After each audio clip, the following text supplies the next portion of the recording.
now, for our next sacred cow, one of our favorite ones, live below your means. How many of you here do not like living below your means? No. That's no fun. It kills people's spirits. Now, why would you want to live below your means?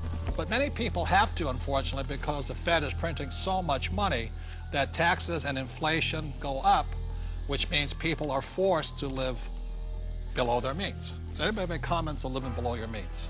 Well, if you're on a paycheck, you have that one income coming in, and if you're just one person, you've only got 24 hours in a day to work. So there is a limit to how much you can work to get those paychecks coming in. So in that situation, you are forced to live below your means. Well, and the key here is to raise your means.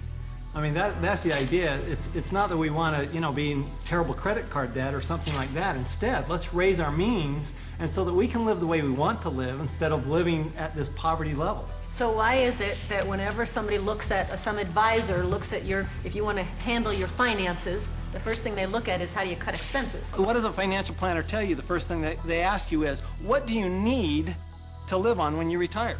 They never ask you, what do you want? Time out. Robert and I definitely do not believe in living below our means. When we met in 1984, we had nothing. But every year we would get together at New Year's and we would set our goals, you know, health goals and this goals. But we also had asset goals, you know, what goals were we going to add every single year. So that's why it took us only about 10 years from 1984 to 1994 to become financially free. Because we just kept adding assets every year. And we continue to do the same thing today, you know, simply because it's fun. It's exciting. It is. One of the best kept secrets. Getting rich is fun. It is fun. It's a lot of fun. And you know, if we want to buy a luxury, if we want to buy a new car, we first buy an asset. So we buy the asset, and the cash flow from the asset pays for the payment for the car. Yes. So that it's again, never living below your means, it's expanding your means through acquiring assets that give you cash flow that gives us all those good things in life. The point here is this: there's assets and liabilities. The way you increase your means is acquire more assets. Not houses, not cars, but assets.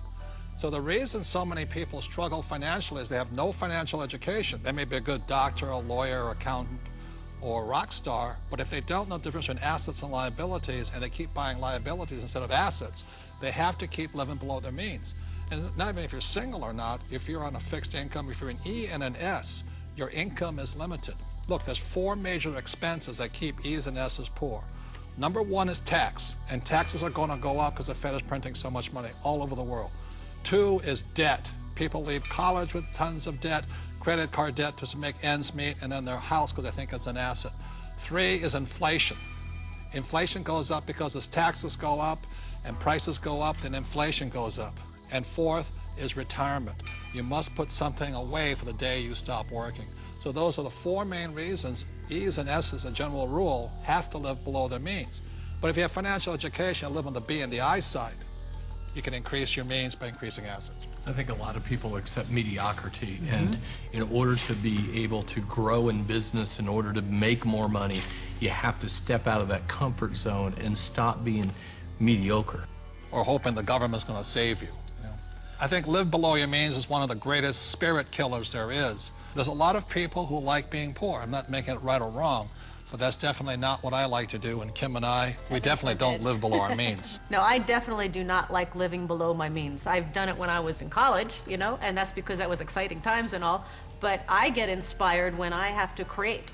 When I get put in a position where I need to create something new, not contract. I want to be bigger than I am, not less than I am. And I think people are being taught to be less than they are instead of inspiring people to be more than you are. Well, and that's the issue with the idea of a budget, right? A budget is all about cutting. It's all about slicing. It's all about being less than you are. Whereas if instead you were looking at something like a strategy, or you're looking at projections into the future, what can I do as opposed to what can't I do? To me, that's the big distinction. Well, and a lot of it comes from fear too. You know, I think people are afraid of their futures. They're not sure where the futures are gonna lead them. So they think, well, I'll live below my means. I'll save. I won't allow myself to have this small luxury, that small luxury. And then, of course, you know, they fall off the wagon. Well, the worst thing is... And then they feel bad about it. Yeah, so the worst thing is guilt. they cut back on their expenses and they save money, right, Mike? That's the worst thing they could do. Right. depreciating money. It all goes back to the questions you ask. I mean, when you say, I can't afford it, I don't have the money for that, you know, a better question would be, how can I afford it? How can I get the money for that? Expands your mind. And you know, in my community where I grew up, living below your means was pretty much a step up. Being honest. We didn't have any means, and we didn't live, and we didn't know how to live. It was basically survival. And some of the ways we created those means were, of course, by legal definition, illegal. But you know, that was the way we survived, and that was the way we got by. So now, living below your means is something is completely opposite to abundant living, which is what I believe, in my faith, is abundant living. The opposite of that, to me, is not the way that God intended for us to live.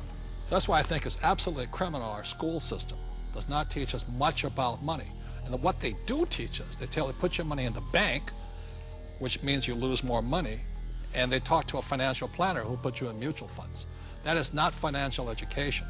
That is educating people to give more money to the rich. That will also cause you to have to live below your means. Yes. That's right. That's what they're training you to do. Yeah, create a budget. And while you're at it, you're going to be paying more and more taxes because you get no tax benefit for living below your means. And that's the problem. Is they say to a child, go to school and get a job or become a doctor and lawyer. You will pay more than your fair share of taxes, and then you too will have to live below your means.